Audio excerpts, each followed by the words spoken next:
Welcome, everyone, to another episode of the Speak Black Man podcast. I am your host, Jason B. Allen, better known as Professor JBA. Now, listen, go ahead and subscribe to ETV at educationalentities.com to make sure you get connected to all of our upcoming conversations and all of the things that we're doing in this space.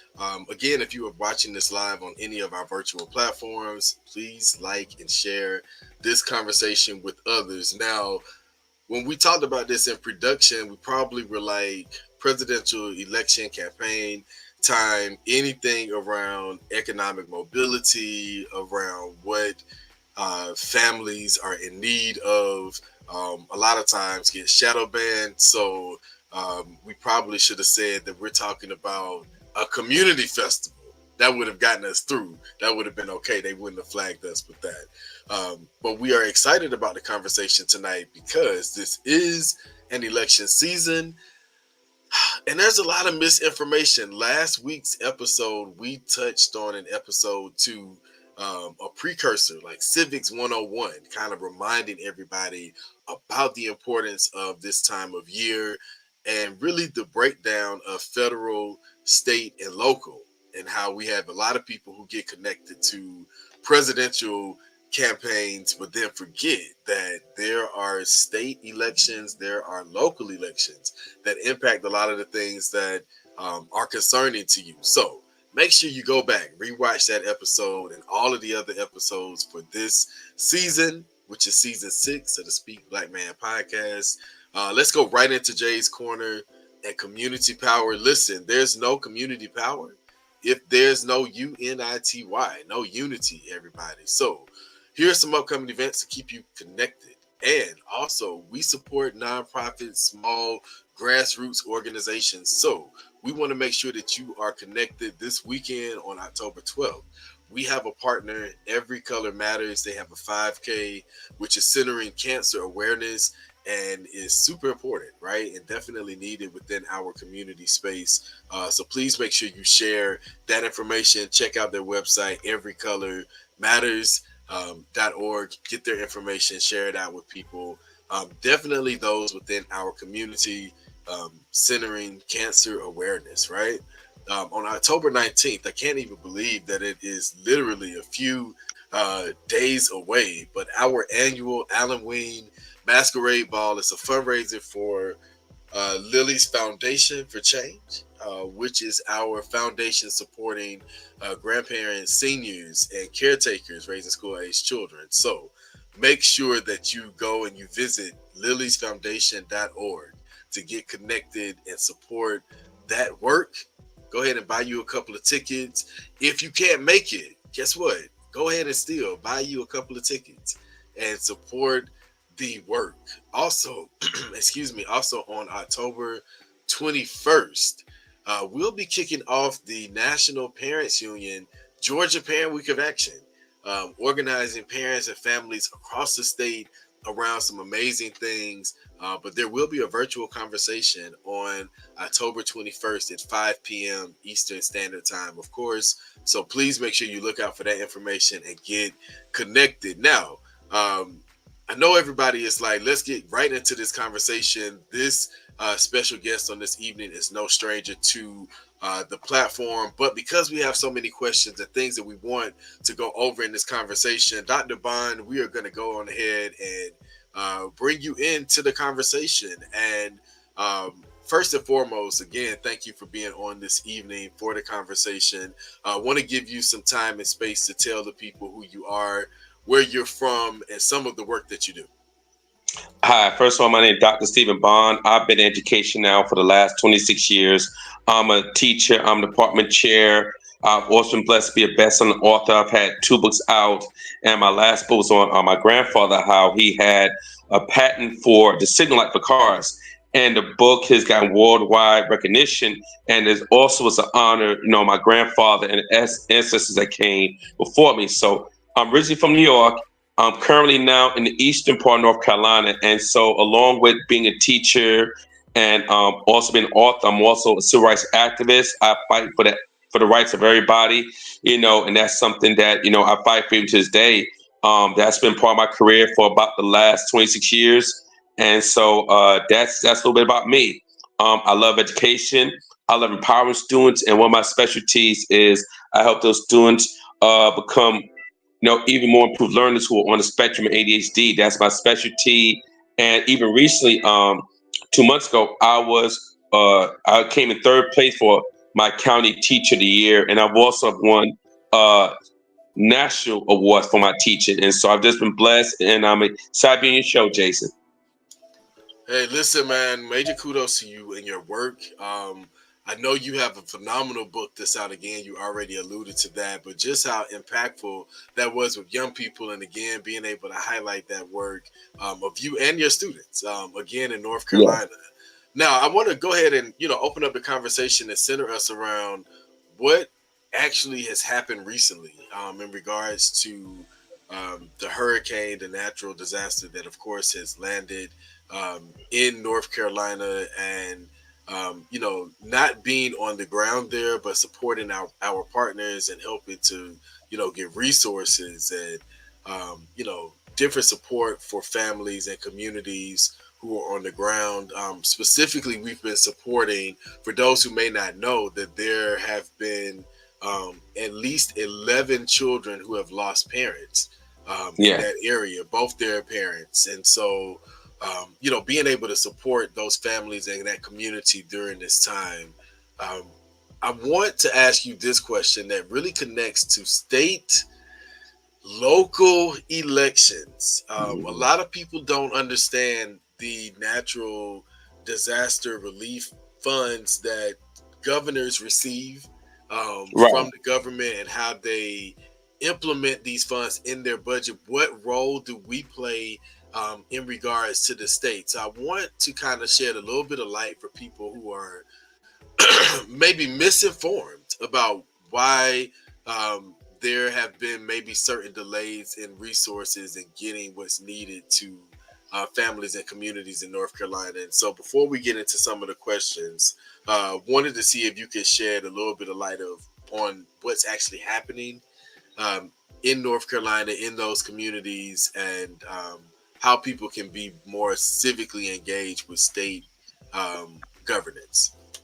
Right. Well, long story short, the western part of North Carolina. Now, I'm on the eastern part. A lot of people don't realize how big North Carolina is from east to west. Like literally, I'm about almost 4 hours away from the western part, which consists of like Ashford, North Carolina, Buncombe County, also Boone, North Carolina, and it's pretty much on the border of East Tennessee. So basically, you have the Smoky Mountains, and so right past the mountains, you have the Tennessee border. So that's the part of North Carolina that really got us, ravaged. And what you have to remember now, that area of North Carolina has not really experienced a major hurricane since 1916.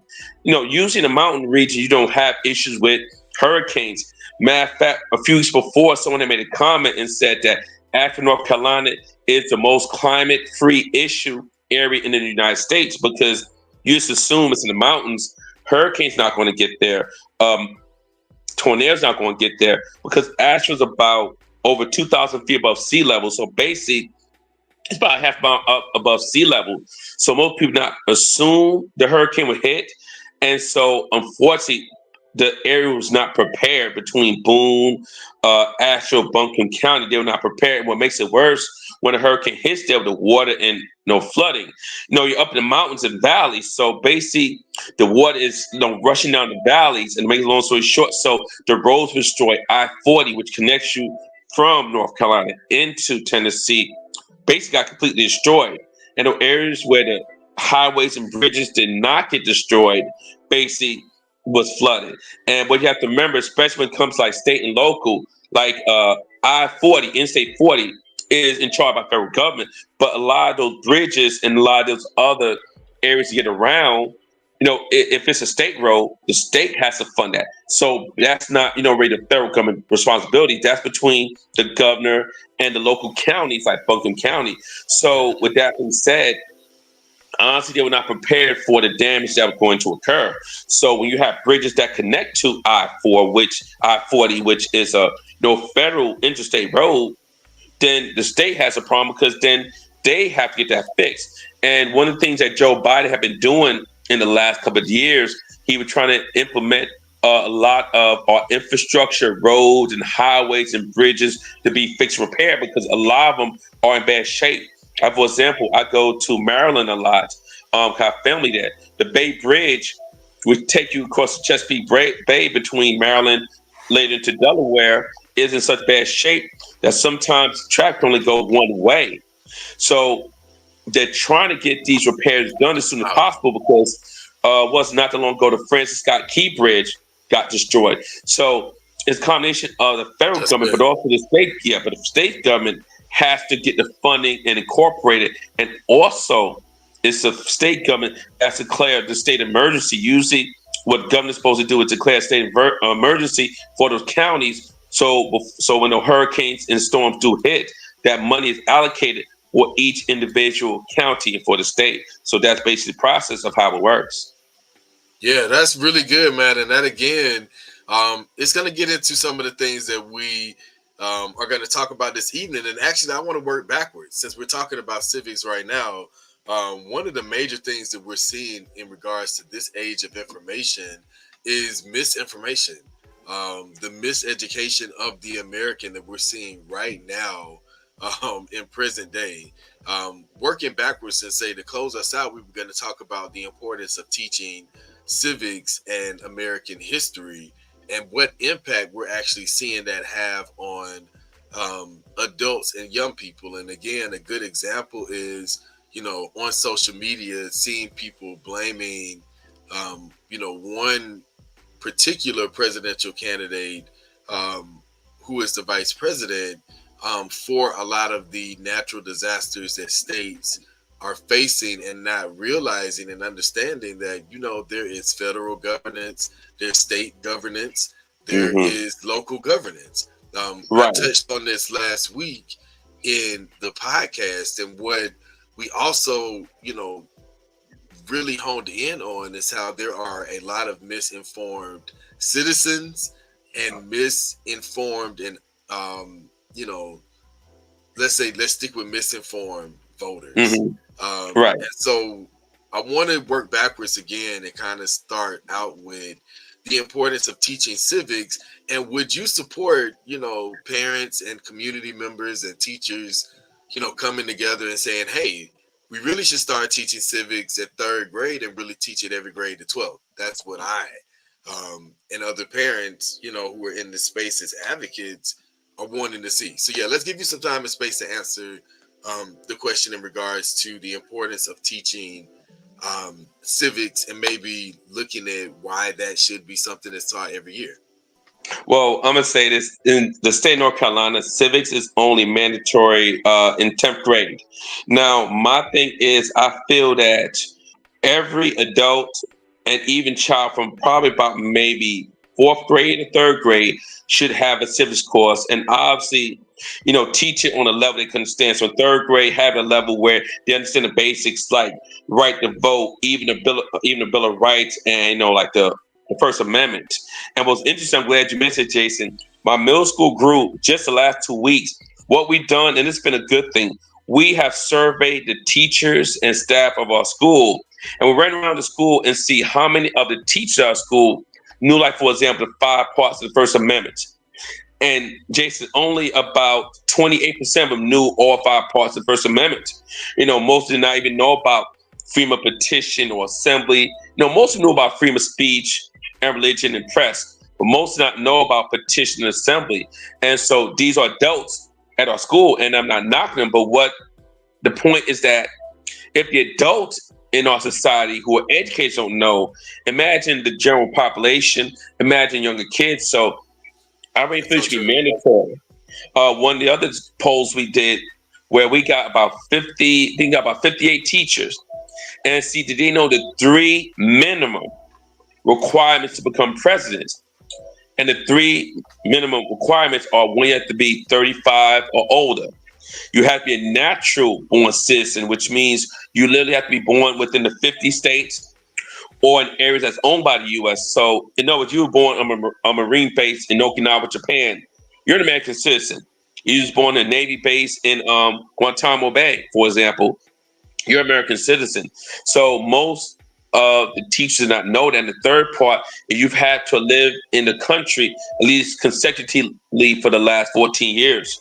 So Wow. I think maybe 36% of the teachers knew that. So if the educators don't know about this, you see how that's concerning. Now, the history teachers like myself, we all knew because one of my students asked me, and I said, I know the answer, and I gave it to them. So I feel through across the board, at least between maybe third grade through 12th grade, you should know basic civics. The requirements to be a Yeah. citizen. I would let my students take the citizenship question test. So they know about requirements. They know about the 13 colonies. They know about federal, state, and local laws and rules and how it's set up. And also how the government said when it comes to the balance of power. Because what a lot of people realize, they don't understand how the Supreme Court and how the legislative branch for the Senate and the House of Representatives, along with the president, they work together. So, in words, our president is not a dictator. They still have to adhere to the Constitution. But yet, in some cases, like you look down society, the Supreme Court, in some cases, can be the most powerful branch because if you have the Supreme Court very conservative or very liberal, they can really amend some of the amendments that's in our Constitution, or Supreme Court cases like, the controversy with Roe v. Wade. But if you have a conservative Supreme Court, they can assert what is previously done. Now, I'll give you the flip side of where it also happened. When Brown versus Board of Education was passed with integrated school, remember now, the Supreme Court before with Plessy versus Ferguson, separate versus equal. So segregation was legal in our country. The fact that segregation was legal, um, interracial marriage was illegal.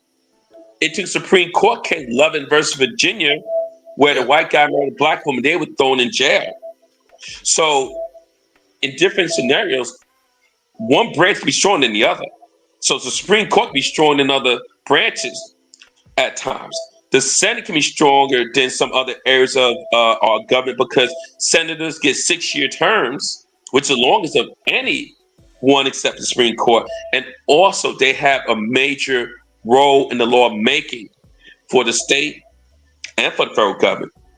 So, with that being said, each branch can wield this power and really affect the laws and rules and amendments that we have in society.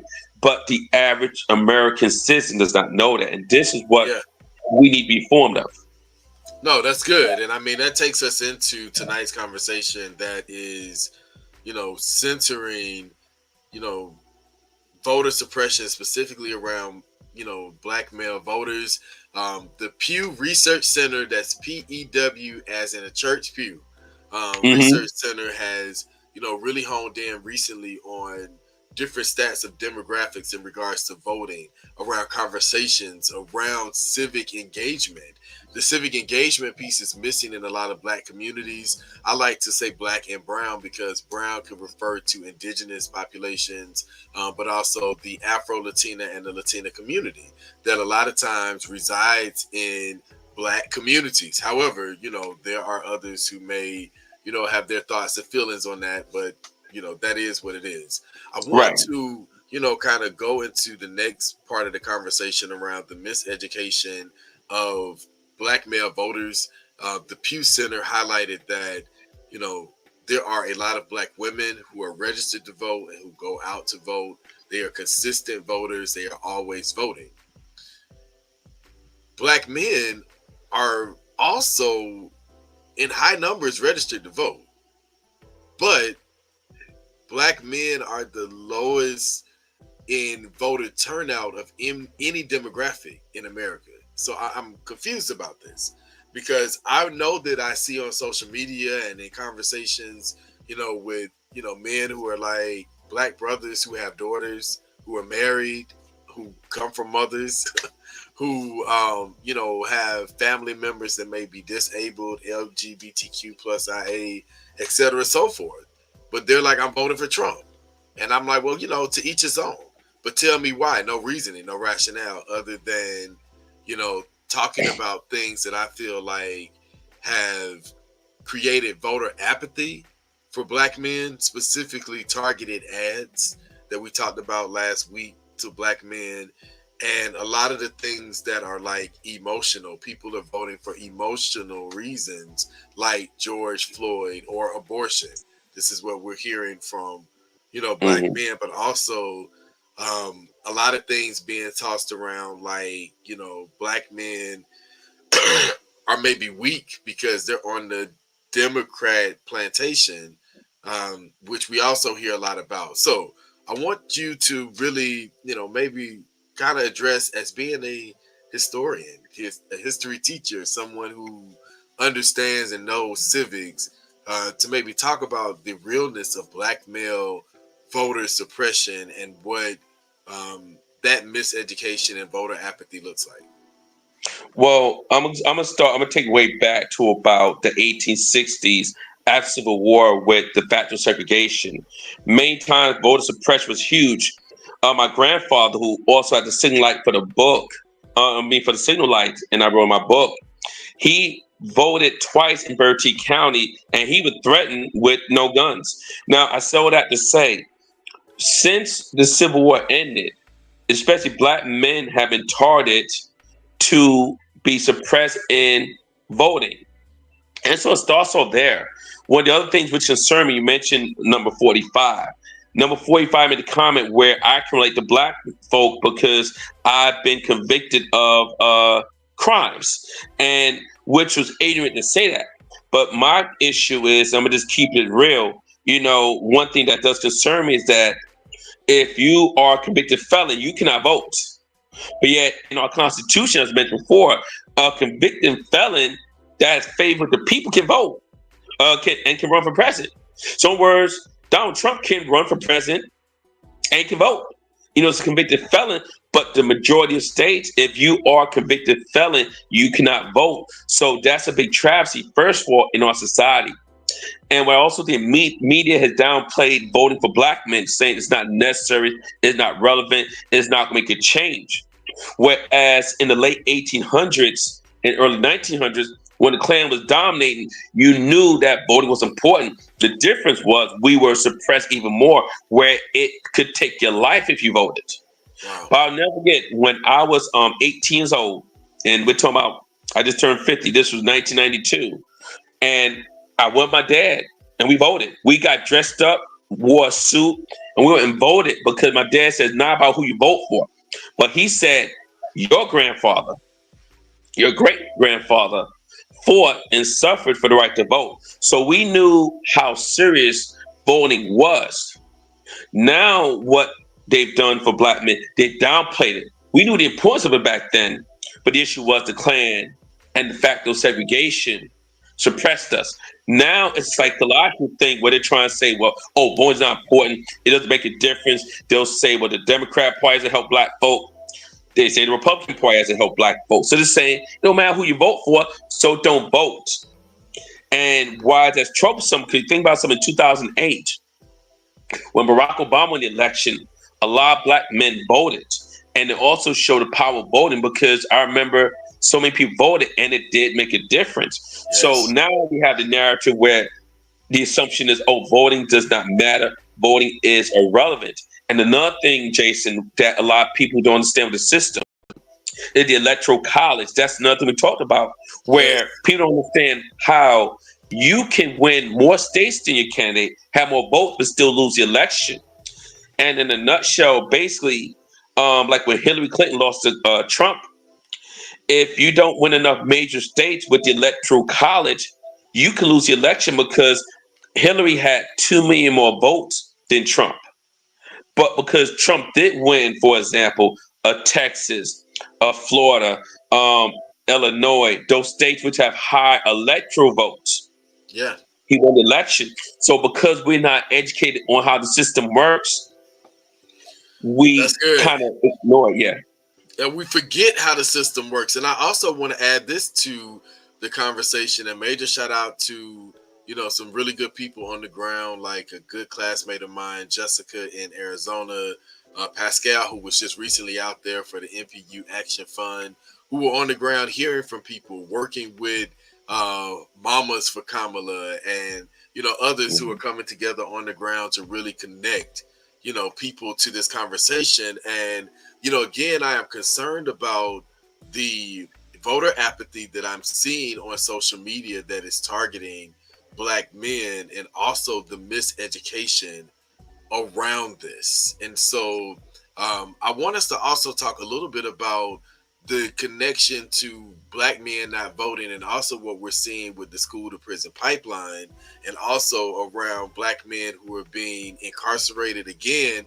For those who missed in September, there were 3 people in the United States who were executed the very last week of September. Yeah. Marcellus Williams kicked it off. And for those who were in the space, we have been advocating for this brother for years. It took me back to the trauma around the execution of Troy Davis, which is now 10 years, and Right. how we were organizing, and how there were, a lot of people who really became, disheartened with the system in regards to so many people of all walks of life coming together and advocating. Stephen, I want you to maybe highlight and touch on, again, the impact of state laws and local laws that are impacting people who are unjustly and falsely accused, who are currently in the prison system. Well, one of the things, and this is the topic many people do not like to talk about, but we know that Black men are incarcerated at a higher rate than white counterparts. Look at the school system with the pipeline to prison. Is overwhelmingly against young Black men. And as a teacher and advocate, I fight for our children, and those who know me and see me teach, I fight for it, with the passion, because it's real. Me being a Black male, one time I was falsely arrested, but I was driving the car that me and my twin sister were registered to drive. I would pull out my car, and basically I was told, boy, got the car. And I had to prove to this officer that, one, I was registered and licensed to drive this vehicle. So many times it's not hard to get caught up in the system to get a misdemeanor or felony. So that also pulls us back. And so when we start, and once you get in that prison pipeline, it's hard to get out. Because yes, they may have rehabilitative programs, but it's so hard. Once you get in that system, it's hard to get out. And that's another thing which also leads to the lack of Black men voting, because as we mentioned before, you're a convicted felon, most states you can't vote. Also, when you've been in prison, the likelihood of you voting is lower, because you say, well, the system failed me. So it's like reverse. The system failed me, so why should I even vote? It doesn't matter.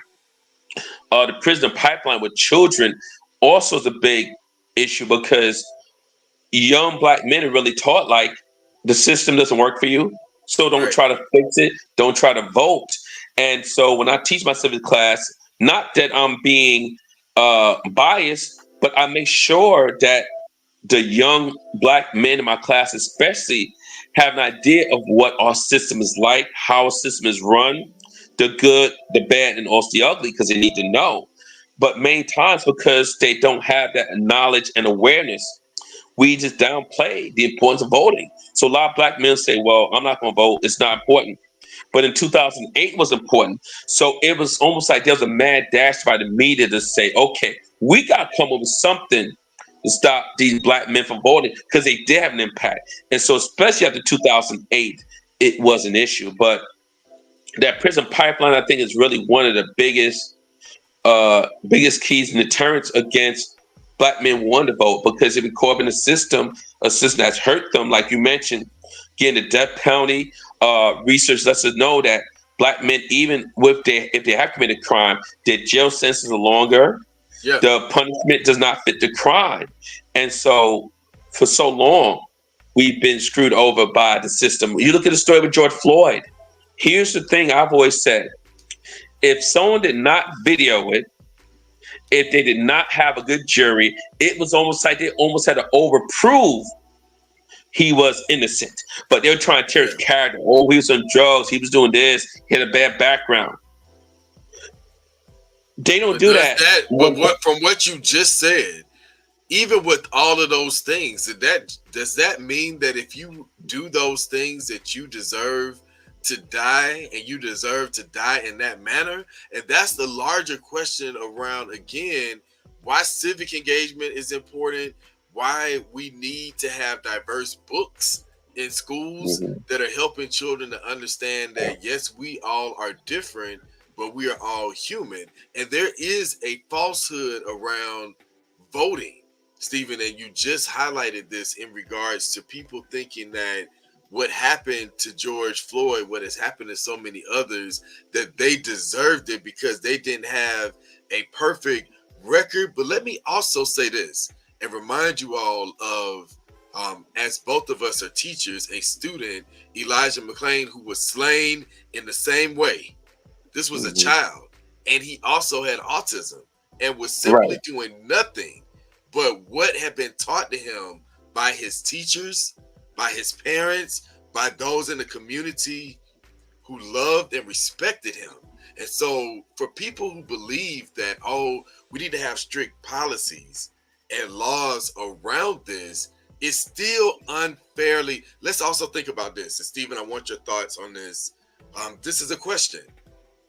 When Donald Trump made the comment around they're eating the cats, they're eating the dogs, we had just done some work in Waterbury, Connecticut, and we were talking about the similarities in communities like, you know, areas that we're seeing that are being hit with natural disasters, and how comments like that really target, yes, immigrants, but it also targets people of color. And so, one of the questions that someone wanted to be asked of you is, what is the impact of racism, of sexism, of poverty that you are seeing as an educator on your students? And what is their take on not just the election, but what's happening politically, socially, culturally within our society? Unfortunately, race, sexism, all the poverty, all the factors are so prevalent in this election. I've heard, sometimes let my students talk, just hear what's on their mind. So many times, what their views are, because they're still young adults, is from parents. But the way they talk about Vice President Harris and a lot of it, because you could say there's two strikes against her. She's a woman of color, and she's a woman. And so already people question her intelligence and her knowledge. That's like, for example, when people try and blame Vice President Harris for what's going on in Asheville. That's not her Yeah, fault. But yet she's allocating money for those who are victims from that hurricane. So she's actually doing a good thing. Race, unfortunately, wreaks its ugly head again, racism, because when you're saying comments, which were obviously not true, about eating cats, eating dogs, which was foolish and ignorant, what I did not like, social media kind of downplayed it and made it comical. And yeah, I thought it was too much. I felt like instead of making it comical, you need to call them out and say, first of all, the facts are wrong. You're incorrect.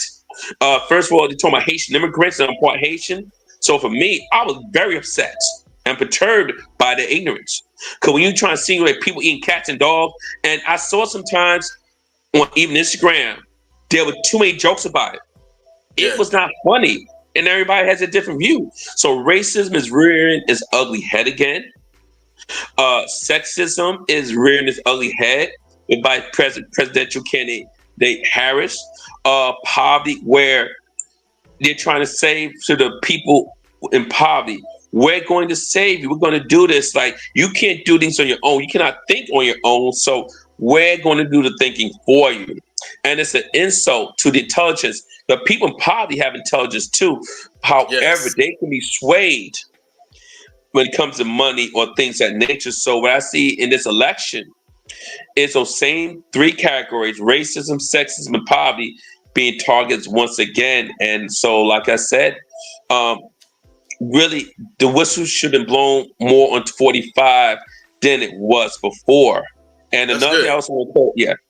No, Oh, one I more mean, point you don't I mind. respect that. I know you have one more point, but I also just want to reel people back in to, the historical factor. The Haitian Revolution is something that, if we know anything about organizers in the United States, they glean to those organizing tactics. So I also think that there's a disconnection again with civics, which is why civics and history are important Mhm. to be taught, because if we don't look at what happened in the past, it is very well going to condition us for it to happen right up underneath our noses again. So, Stephen, I also want to give you some time and space to add your second point to the conversation as we get ready to go to the last question and close out for the evening. Thank you. I'm glad you mentioned about the Haitian Revolution. I did want to bring that up. No one like to admit this, but throughout Europe, there has been overall disdain and lack of support for the Haitian community because we were the first group of African descent to become independent and have a revolution that was successful. Many times they were vilified for that. Matter of fact, after the Haitians became independent, they had to pay French reparations just to be free. And one of the things, little history fact they don't talk about much, when Napoleon sold Louisiana to America for $15 million, he did that not only to fund his war, but when he lost Louisiana, he said, I cannot lose a rich country like Haiti with all the resources, all the sugar plantations, all the amenities that the island had to offer. Because basically, for decades and centuries, those islands were exploited. So Right. when they lost Haiti, they lost billions of dollars, and that's why they forced the Haitians to give reparations. And there are times when Haiti had earthquakes and hurricanes, and some of those European countries did not want to help because they still remember the fact of how they were that first country with people of color to become independent. So that's why when Trump made that comment, I was even more upset because it's like people still holding bitterness against what Haiti as a people did back in the Oh late yeah. 1800s. Yes. But listen, this connects to all of our history because guess what? Let's bring it in a little bit more. This also happened where in Detroit, right? Because Hmm. Detroit, I have a book that's called Pages from a Black Radical's Notebook, which basically talks about how Detroit was punished by the Hmm. U.S. and the government for doing what?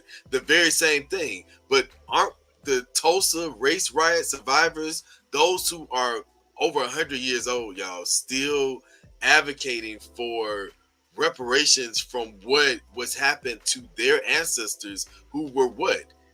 Fighting for the same thing, which let me also highlight they were fighting for political and economic power for black men, black women, and families and communities. And so anyone that is pushing an agenda that says black men should have political power but not, they should not be engaged in this election because there's a woman of color, whether she identifies as black, brown,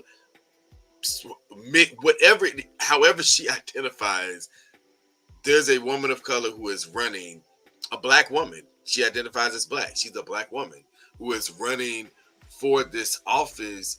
And no, we shouldn't just be supporting her because of her race, but also looking at her commitment to the office and the people.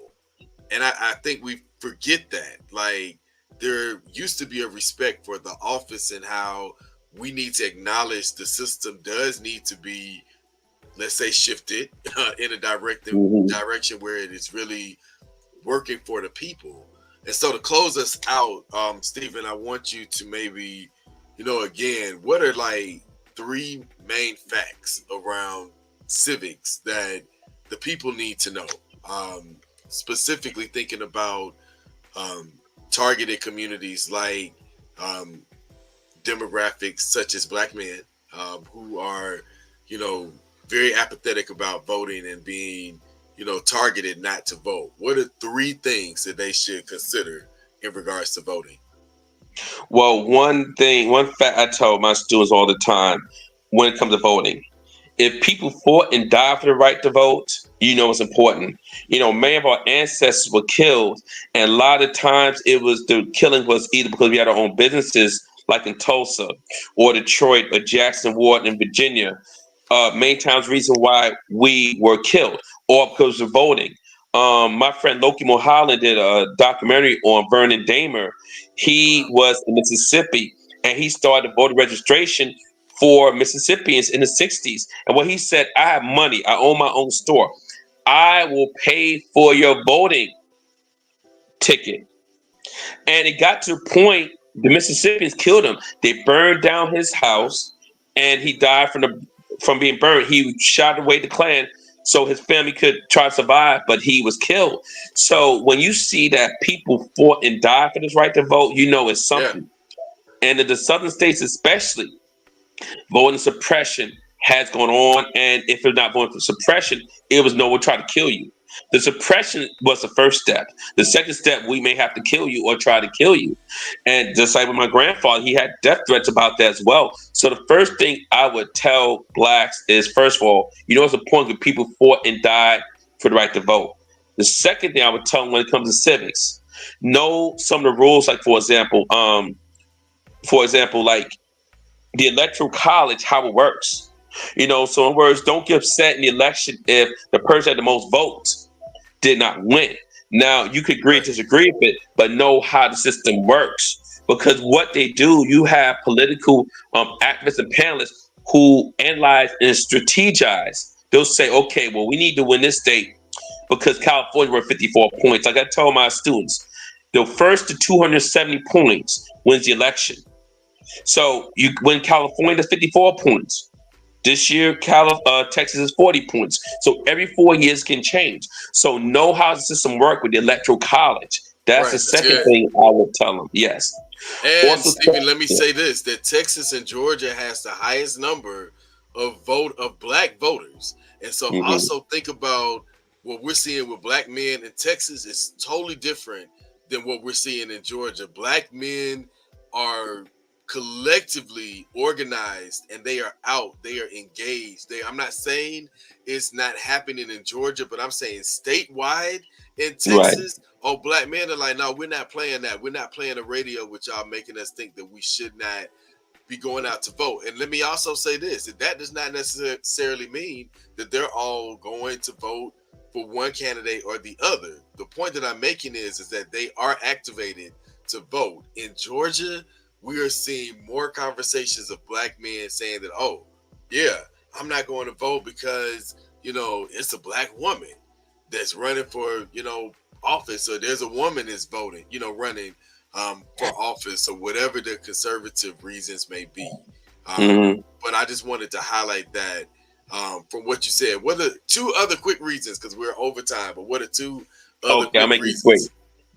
The other thing I will say is vote because one, voting does change and impact. You may not think so, but it really does. And last but not least, it's your civic right as an American citizen.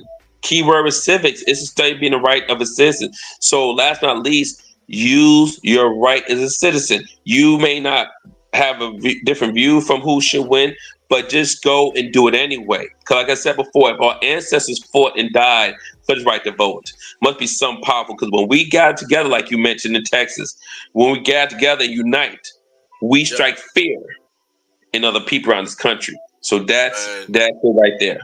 That's powerful, man. Stephen, again, thank you for being on this evening for episode 3, which was dynamic. And I'm hoping that everyone, again, takes those 3 points that you are civically engaged. I'm encouraging you to make sure your family gets out to vote. You can go to nationalparentsunion.org, sign up to be a part of our Every Family Votes campaign. It provides you with resources on local, state, federal elections, and also things that you should be looking forward to being engaged with to make a local impact in what you need for your families and communities. Again, thank you for being on a part of our conversation this evening. All of the feedback, those who presented comments around their work in the field. Again, we have a couple of days before early voting kicks off, which is on October 15th.